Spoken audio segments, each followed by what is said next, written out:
Welcome to Sister Strong, a podcast and video series all about possibility. I'm your host, Betsy Wiersma. This podcast and video series is our way to share insights and experiences and ideas to help all people as we stand together for health and happiness. It's ideas for your toolkit and in ways to go on this journey together. Tonight, sharing her amazingness, her expertise, our wonderful sister, Lauren Miller. Welcome, Lauren. Thank you, Betsy. I'm grateful to be here, and it's great to see your beautiful face in the midst of uncertainty surrounding us. And yet the cool thing is in spite of uncertainty, we can make the choice to be certain. And that's really the invitation here with any stressful or anxious moment in life, is to simply get off the stage of the drama, drop back into your body, lean back into your body, be aware of your surroundings. Part of that is that deep breath that you can do in terms of breathing in the strength of God, exhaling any anxiety, because stress kind of slithers in and then goes through to the path of least resistance. So whether or not you have a fear of the future, a past regret, a fear of safety, being alone, being enough, being able to make it, surviving physically, emotionally, or spiritually, stress has a masterful way at traveling into that path of least resistance and magnifying that space within you to the point, and I often refer to stress as being a little mini possession. All of a sudden you're in this place of well-being and confidence, and then shazam, you're tossed into the lap of anxiety and fear and worry and doubt. And it happens in different ways for different people. I've yet to meet a human being that said that they've never experienced an anxious or stressful moment. And everyone's unique. So it's easy to cast stones on people who don't process life the same way that you do. And particularly during a time like this with the coronavirus going on, it's really easy. One of the statements I was meditating on the other day is, dear God, give me the grace not to use my own fears to judge other people for not fearing enough or fearing too much, because our weakness can become an excuse for ugly behavior. Our own fears, our own self-doubts, our own worries can actually become an excuse for judgment, casting stones, shunning people. And as we were talking about earlier, and Lynn was bringing this up, is to ask yourself that question: what am I in control of? Because stress is actually the power you give to outside circumstance to define what you believe you're capable of handling successfully. What do you believe you are capable of handling successfully? That's the question to really lean into. And perhaps your answer is, well, I don't think I can handle this. Great. That's authenticity. And nothing thrives in a state of war. So when you're resisting that sense of seeing yourself or where you are, my name is Lauren, and I'm stressed out about this. Wow, okay, now I'm not fighting against myself. As soon as you come to that incredible, clear encounter with the authentic version of you in the midst of a stressful situation, and you name it, as soon as you can label it, okay, my name is Lauren, and I'm fearful. I don't know how this is going to turn out. I don't know. Am I going to lose all my clients? Am I going to lose all of the programs that I had developed? I don't know. So you can do something with that because you've already walked through the archway of authenticity. Creates a label. I'm afraid. What are you afraid of? I'm anxious. What specifically are you anxious about? The more specific you can get, what you're doing is you're quarantining your stress. You're not allowing it to run viral. in your body. So as many as containers as you can create, the more you put yourself in the driver's seat. And the way that this looks is as a stressor comes up, the only way you know that it's hit you is in your body. It's the only way you know when you have been hijacked, when you've given more power to something outside of you. Circumstance, situation, a phrase someone said, it triggered you. Someone didn't include you. You weren't asked to be a part of this next project. Whatever it is, the first place you feel it is in your body. And that's the indication that you've been hijacked. You've spilled out of yourself to something outside of you that is determining and causing temporary amnesia, preventing you from remembering that, yes, in fact, you've gone through difficult times before and you can do it again. When I was going through advanced cancer and divorce at the same time, it was an incredible Earth School opportunity. And I was just talking to my parents about this evening. I said, you know, the one thing I'm really grateful for, because we all went through it together in 2006, is that I have those files. And everyone who's listening to this podcast today, you all have your own files of difficult times. And I encourage you to go through those files and pick out the files that you can remember being victorious during a similar emotional experience that you're feeling right now. If it's anxious, go back to your files. When was the last time you felt anxious? When the situation was so out of control? Yeah, granted, most of the time, you might push back and say, I've never gone through an experience like this. Well, either have I. And have you ever felt anxious before? Yeah, I felt anxious. Great. Let's start there. Let's go back through your files, pull out that one file where you were anxious, open that up because you're still here now. So obviously you survived. So you go through that file, you think, okay, what did I do back then? The way that neuroscience works and neurolinguistic programming, it's called timeline therapy. If you could go through your past files and pull out one thing, one event that contradicts your impoverished view of reality. I can't handle this. Great. Let's look back on your files and let's find a file where you thought you couldn't handle it. And my goodness, you started to tune into available resources and you did handle it. As soon as you tune into that mentally, and sometimes we got to really quiet the mind, because when you've been hijacked by an exterior circumstance, it gets really loud. That's why breathing, deep breathing, coming into the castle, pulling up the drawbridge, reconnecting to the strength of God within you, remembering you are not your circumstance. I was telling my dad tonight, I said, I've been really reflecting on one particular incident where I was standing in front of the mirror and I didn't recognize myself physically because I didn't have hair, eyebrows, eyelashes, or breasts. And it's seared in my memory, but that's the file I go back to. That's the file I've been going back to. I just open that up and I take a peek. And I think to myself, wow, I never, ever, ever dreamed that I would be able to get through that. When I was going through that, I remember throwing myself on the floor and saying, dear God, if I'm meant to live with my 3 young kids at the time, they were 8, 10, and 12, because I was diagnosed 1 week prior to my final divorce court date, then carry me. Reminds my mind of what my soul always knows, that the strength within me is bigger than anything outside of me.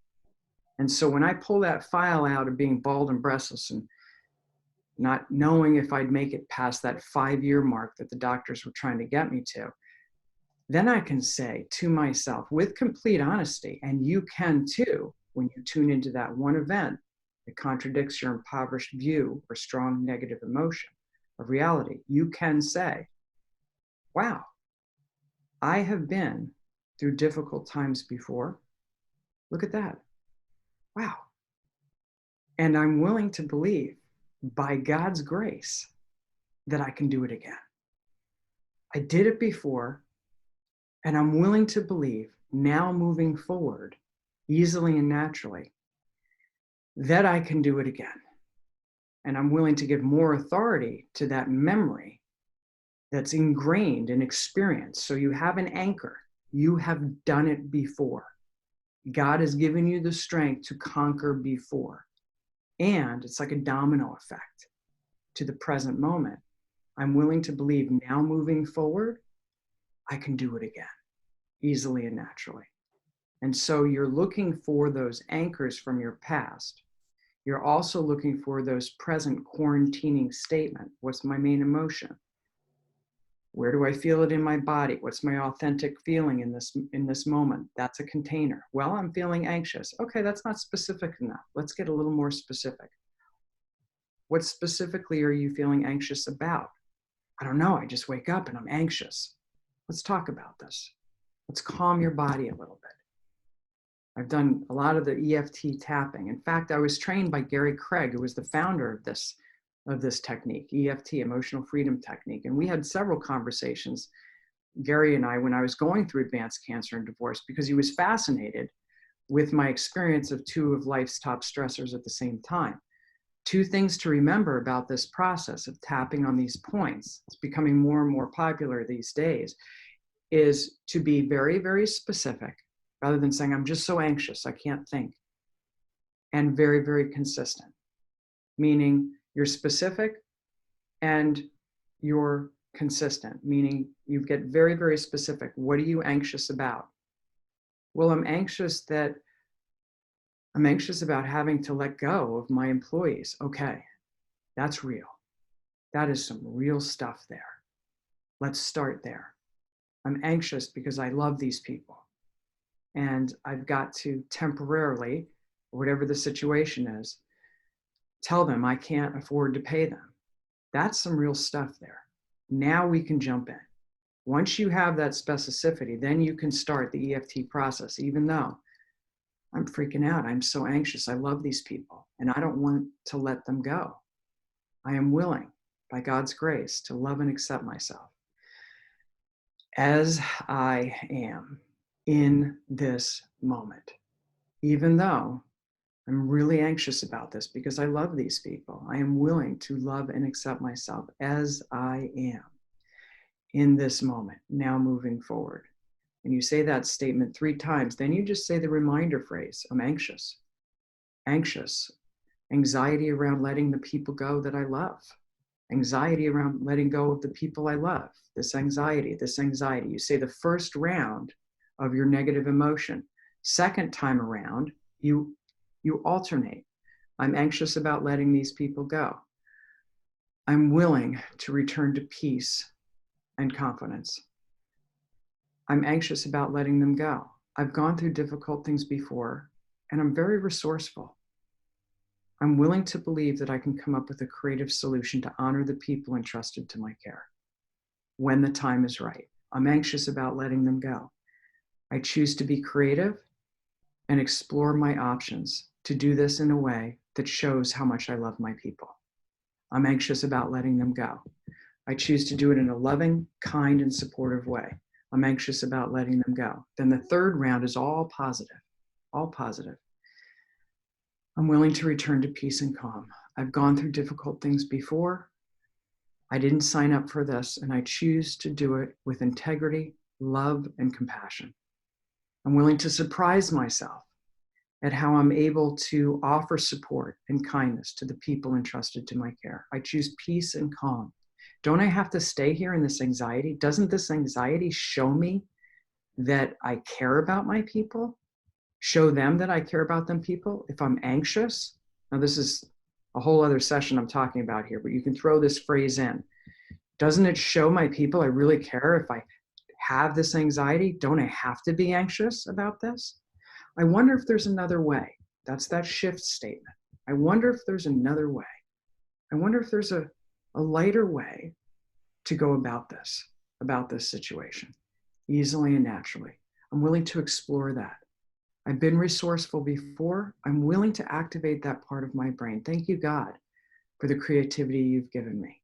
This is a time to be creative. I'm willing to surprise myself at how creative and calm and confident and loving I am now moving forward. So the first round, you're quarantining it in your statement, be very specific. What are you anxious about? What are you fearful about? Get very specific. Keep asking the question so you get down to the real root of the issue that's going on. Then you say your setup statement 3 times.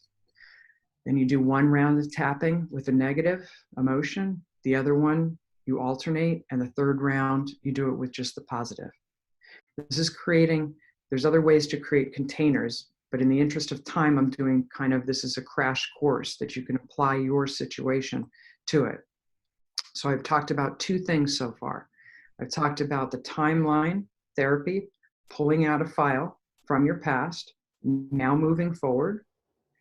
I've gone through difficult times before. How do I know this? Because I can pull this file out. I was standing bald and breastless. I didn't even recognize myself.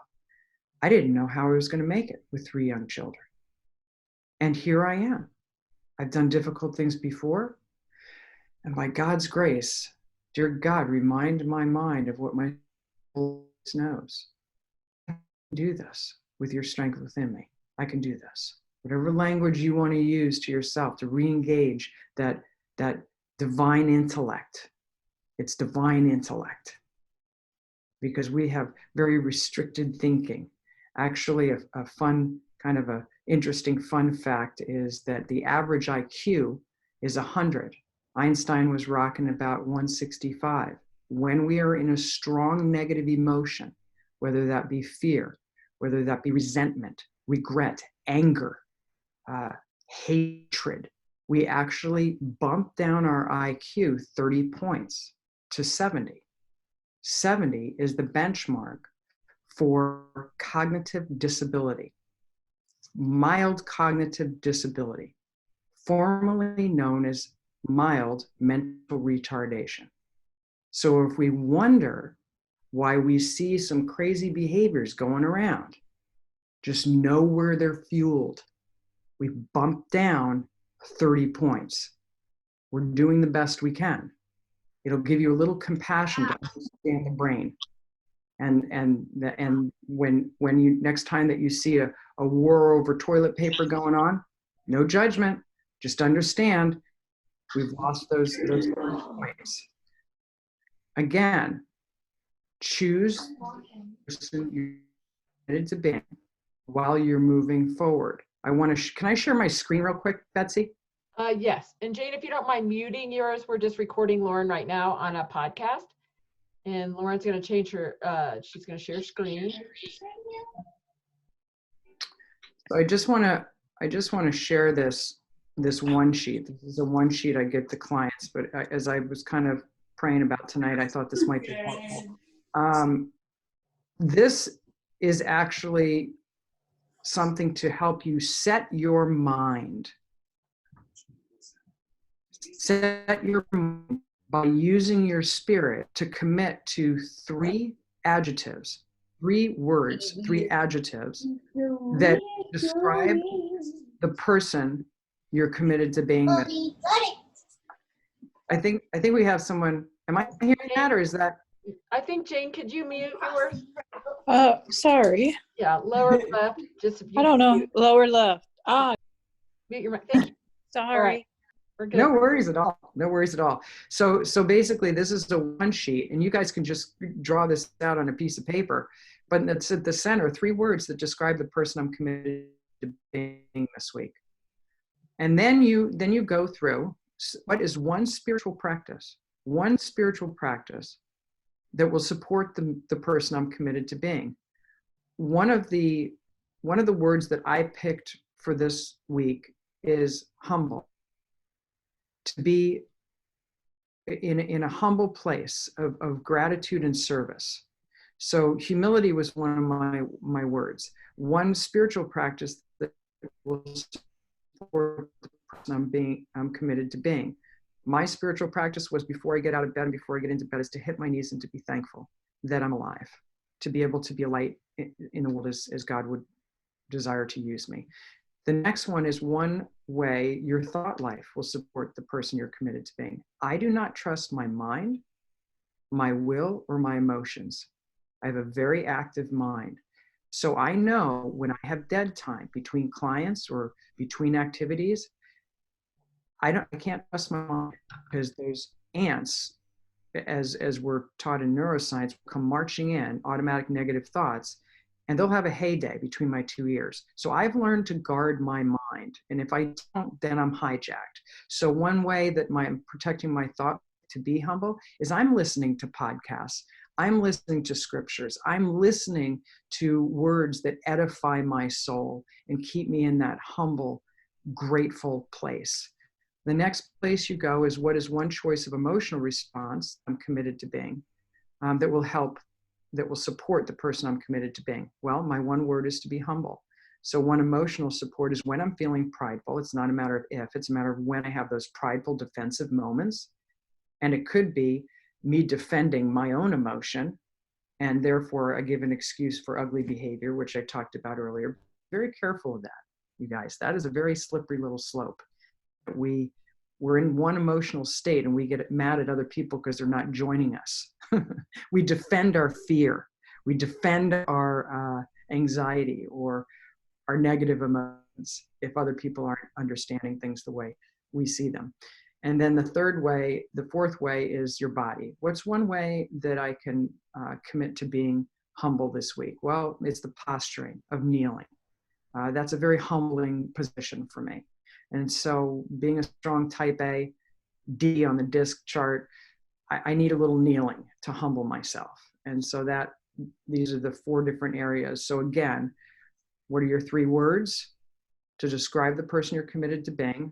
Humble, enthusiastic, grateful, whatever your words are. You do this every Sunday night for 3 weeks. How is my spiritual practice going to support this? Is my thought life? What am I going to do to keep track of my thoughts and make sure they support the words I'm committed to being?